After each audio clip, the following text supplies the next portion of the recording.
have any whirlwind for interviews because of your injury? What do you view, kind of this spring for you as you're not going to be out there practicing? What can you gain? Really, I think one of the biggest things is like trying to pour into the younger guys, trying to help them get right.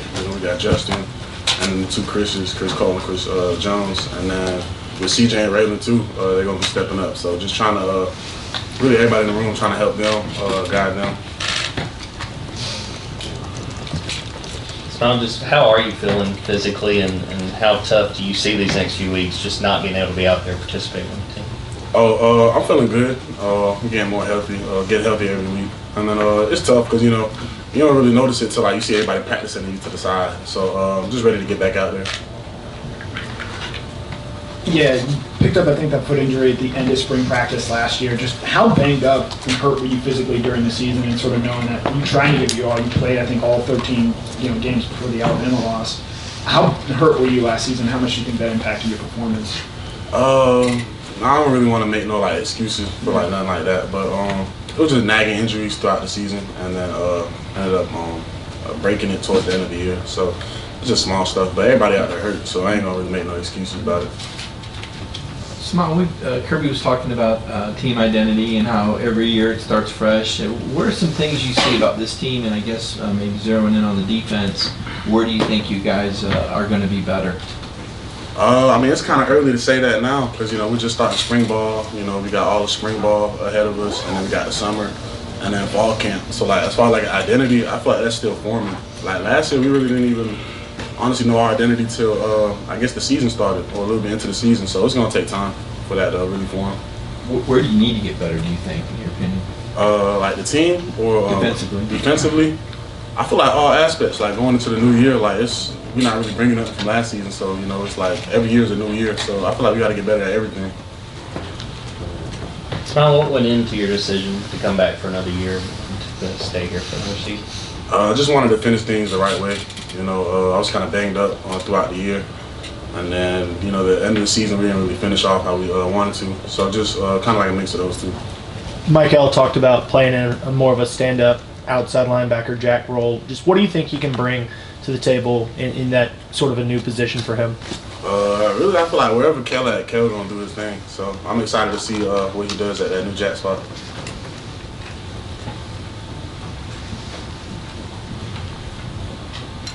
Yeah, you made a pretty big play on Trevor Etienne in that Florida game last year on the fourth down stop where it looked like he was also trying to throw a pass. And you talked with him at all about that play and what has he brought to the team since coming here? That was really the first thing I said to him when I seen him. I was like, why y'all trying to do that? But as far as like what he brings to the team, just like he's a really good running back, explosive back. And then like the guys in the locker room, like he fits right in with us. It was like he basically was here with us. So. And I feel like he fits right in with the team, the team culture, and I feel like he's going to help us do a lot this year. Going back to Michael, just what does it say about his versatility as a player that he's able to take on this new challenge and maybe play some outside linebacker? I feel like it says a lot about him because he was at kind of like an end spot, and then now he's going to stand up. So for him to be able to do both, I feel like that's really big. So you mentioned those freshman linebackers. Just what have been your early impressions of those guys as they start to get ready for their first spring? I feel like I really say the same thing every year with every freshman that come in. Like it's just like athletes. Like you see them, like that kind of is the first thing that really jumps off to me personally. Like just how athletic they are. But I feel like they're athletic, smart, hardworking. Like I feel like Coach Schumann has a mold of the type of guy he brings in here, what type of guys he brings in. So I feel like they fit right into that. Yeah, Smael, it's your fourth year in this defense. Probably not much more for you to learn in terms of the system, but when you're basically a pseudo coach this spring, do you feel like you might view it differently, might be able to see it differently, or retain this defense differently? What are you looking to learn about this defense as a coach this spring? Yeah, because I kind of got a different viewpoint. So it's kind of different seeing it from the side versus actually being in it. I feel like you can see more. But really one of the things I was trying to work on this spring, since I wasn't going to be able to be out there, was learning other people's positions. And then, really just learning other people's positions and then learning everything about the linebacker spot and D-line and then front. So I was trying to really kind of pick up on a lot of things. Coach Schumann was harping on that a lot to me, try to just find something new to learn. So I've been trying to do that. So what can you tell us about CJ Allen? We saw him out there a lot last year in terms of him behind the scenes, because obviously we haven't really got a chance to interview him yet. You said what can I say about CJ? Yeah, just like who he is on and off the field. On the field, he's like a real hard worker. Like he takes his like preparation serious. Always taking notes, always asking questions, just always involved.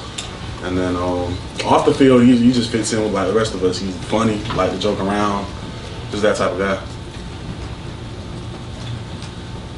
I know it's a long way off till we get to the actual games and everything, a lot of steps along the way this year, but have you looked ahead at all with the new teams coming into the SEC, and particularly y'all's schedule and a couple of those road trips that are look pretty daunting?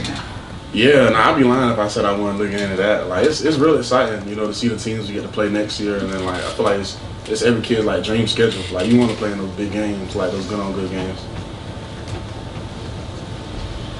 So obviously, again, to kind of continue with you being on the sideline and stuff like that, how much are you trying to channel, a little bit of Nolan Smith from a couple years ago on being one of those sideline guys? I mean, Nolan got his own whole personality, so you can't really, unless you're Nolan, you can't really be Nolan. So, not really trying to channel Nolan, but just kind of trying to be myself. You know what I mean? So I wonder if you got the chance to get to know Ellis Robinson and KJ Golden, two guys that maybe had a chance to get some playing time right away, and kind of their personalities and even their confidence level. They kind of just came in, so I haven't been around them too much, but just two hard-working guys. You see why they're rated the way they are, just how athletic they are. Just two hard-working guys. You stood up there and talked about how close you were with Pop. What kind of loss is that personally for you to not have him kind of next to you this year, and what kind of loss is that for the defense?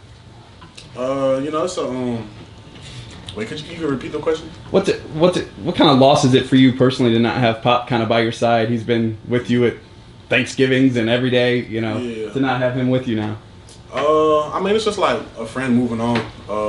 We still talk on the phone, we still text, this and that. We actually playing the game the other day together, so it's not like I lost a friend, like he just like went to space or something like that. We still talk and stuff. So as far as like for the team though, Pop was like a big, he was a big part of the team. So not really trying to replace him, but more so trying to, I don't really know how to word it for real, but I feel like we'll be fine. We'll be fine. Coach Zoom did a good job recruiting in the room, so it's a lot of guys under him that are ready to step up. So you were talking about the schedule, and I know Kirby's going to be focused on practice and the openers Clemson, but what games do jump out when you feast your eyes on what's ahead for Georgia? I'm guessing some of the road trips you haven't been on before. What games stand out? Really, all of them. Like you don't want to overlook no game, but just I guess games that stand out. Maybe one would be like Texas. I guess just because they haven't been in the SEC. Right.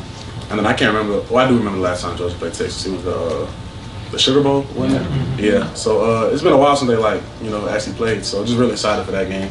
Were you here when Georgia played at Alabama last? Nah, that was my senior year in high school. Yeah.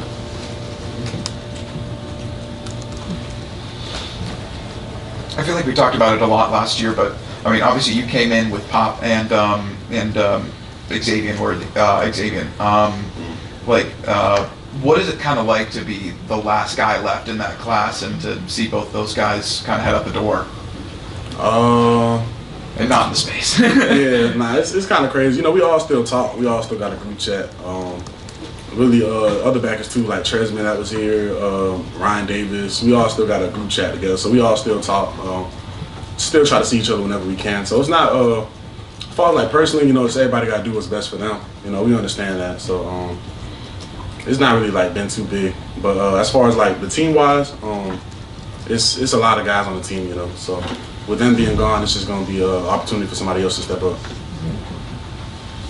I don't know. Sometimes we've seen some of the players at Pro Day supporting their former teammates. Of the guys going out, who are a couple guys you think might surprise the NFL, or who are you eager to see play at the next level?